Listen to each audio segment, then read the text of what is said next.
Krishna, Hare Krishna, Krishna Krishna, Hare Hare, Hare Rama, Hare Rama, Rama Rama, Hare Hare. Hare Krishna, Hare Krishna, Krishna. Welcome to our journey into the timeless wisdom of Bhagavad Gita. In this sacred conversation, Sri Krishna guides Arjuna through confusion, fear, duty, and the deeper meaning of life. Through Krishna's teachings, we will explore who we truly are, why we experience suffering, what happens beyond this temporary body, and how we can develop real peace and spiritual understanding.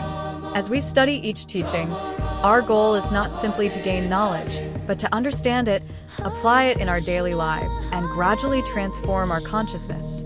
Let us begin this beautiful journey with Krishna.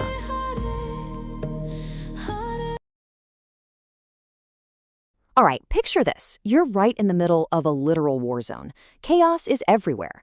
But somehow, a simple chariot ride perfectly bridges that explosive external chaos with the deep, tranquil mastery of the human mind. How is that even possible? Well, welcome to this explainer. Today, we're unpacking two ancient verses from the Bhagavad Gita to see exactly how this works. It's honestly fascinating how ancient texts can operate on multiple levels all at once. They give us this gripping, literal narrative of a battlefield while simultaneously offering a profound masterclass in psychology and focus. So we're going to dive specifically into verses 1.23 and 1.24, along with their deep historical commentaries, to decode exactly what is happening beneath the surface of the text. On the surface, driving a vehicle right into the middle of a war zone sounds like just a purely tactical military maneuver, right? But as we pull apart the specific Sanskrit words used in this ancient text, we discover something so much deeper. We're going to find that this chariot ride is actually mapping out a highly sophisticated relationship between human consciousness, our senses, and the immense power of unwavering attention. As you'll see, the literal actions happening on the battlefield are actually these profound metaphors for internal focus. Okay, so the scene opens right before the clash of battle. You can practically cut the tension with a knife. Now, Arjuna, the warrior, he doesn't just charge blindly into the fray. Instead, he takes a deliberate pause. The text gives us his exact demand. Let me see those who have come here to fight, wishing to please the evil-minded son of Dhritarashtra. He wants to look his opposition right in the eye.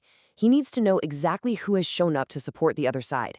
It's this absolutely critical moment of suspension right before total chaos erupts. What's really fascinating here is the underlying context we get from the commentary. You see, it was essentially an open secret that Duryodhana, that's the son mentioned in the verse, had usurped the kingdom through completely evil plans. So Arjuna is specifically sizing up these willing collaborators. He's identifying these birds of a feather who actively chose to support a corrupt regime, and he's estimating the sheer strength of the enemy he has to face. But the commentary makes a very specific, absolutely crucial clarification here. Arjuna has zero intention of proposing peace negotiations. This isn't some 11th-hour diplomatic mission.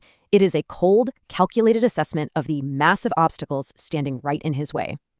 Yet despite staring down a literal army of conspirators who have actively plotted against him, Arjuna's internal state is, well, it's one of absolute certainty and calm.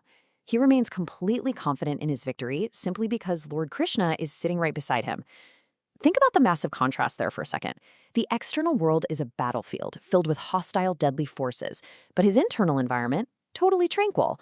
And this immense confidence isn't born from arrogance. It stems entirely from his companionship with Krishna on that chariot. It perfectly sets the stage for the unique dynamic we're about to see between these two figures. And that brings us to the very next verse. In response to Arjuna's demand, the physical action just zooms right in. Krishna draws up this fine chariot directly into the crosshairs, that neutral, highly volatile space right between the two clashing armies. It's the ultimate tension point, placing the vehicle directly in the line of fire. But the real magic here isn't just in the physical movement of the chariot, it actually lies in the specific, highly intentional names the text uses to describe Arjuna and Krishna in this exact pivotal moment. Right at this moment, the text refers to Arjuna by a very specific Sanskrit name, Gudakesha. Now, the root word here, Gudaka, literally translates to sleep. So Gudakesha is one who conquers sleep. And to be clear, we aren't just talking about a warrior pulling an all-nighter before a big battle. In the deep philosophical context of this commentary, this title implies a total mastery over the sluggishness, the apathy, and the distraction that typically plagues the human mind. He has completely conquered the heavy, dulling forces that hold us back. And in perfect tandem with that, Krishna is referred to by the title Hrishikesha, which designates him as the master and ultimate director of the senses and the mind of every living entity.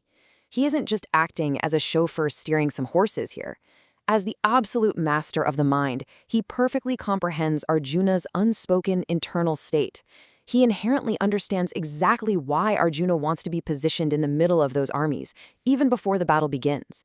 The director of the mind knows exactly what his passenger needs. So let's connect these dots. The crucial point here is that sleep carries a dual meaning. Arjuna has conquered physical sluggishness, yes, for sure, but much more importantly, he has conquered deep spiritual ignorance. Sleep is basically synonymous with a state of unawareness, right? Of being disconnected from reality. By becoming Gurukesha, Arjuna has completely awakened.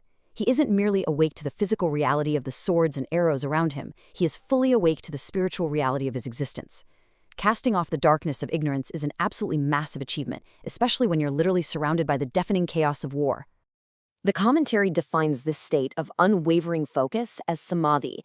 It's a state where a person's mind is just relentlessly anchored. Whether physically awake or asleep, this unbroken chain of concentration is what ultimately conquers ignorance. A devotee like Arjuna conquers this simply by keeping their mind constantly engaged, never forgetting Krishna's name, form, or qualities for even a single moment. That constant engagement is the exact mechanism that defeats sleep and distraction. That is the true essence of samadhi, a total, uninterrupted absorption of the mind that leaves zero room for ignorance to creep in. When you map it all out, it's just this beautifully synchronized partnership. On one side, we have Gurukesha, the individual who has put in the ultimate effort to wake up, to conquer the endless distractions of the material world, and maintain absolute focus. And on the other side, we have Hrishikesha, the supreme director actively steering. The chariot itself becomes this brilliant, vivid metaphor for the physical body, guided by the ultimate director of the senses, carrying a fully awakened passenger right into the heart of life's greatest challenges. They are working in complete harmony. So what does this all mean for us? Well, it leaves us with a pretty massive question. In the middle of your own life's battlefield, are you ready to conquer sleep and take control of your focus? The text we reviewed today challenges us to look way beyond the literal armies of our daily struggles and to see the internal war against ignorance and distraction. It asks us to examine who is really holding the reins of our own minds. Because if Arjuna can achieve a state of complete, unwavering focus in the literal crosshairs of war, it forces us to reflect on our own capacity for focus amidst our daily chaos. Thanks for joining me for this explainer. Keep analyzing, keep learning, and keep your focus sharp.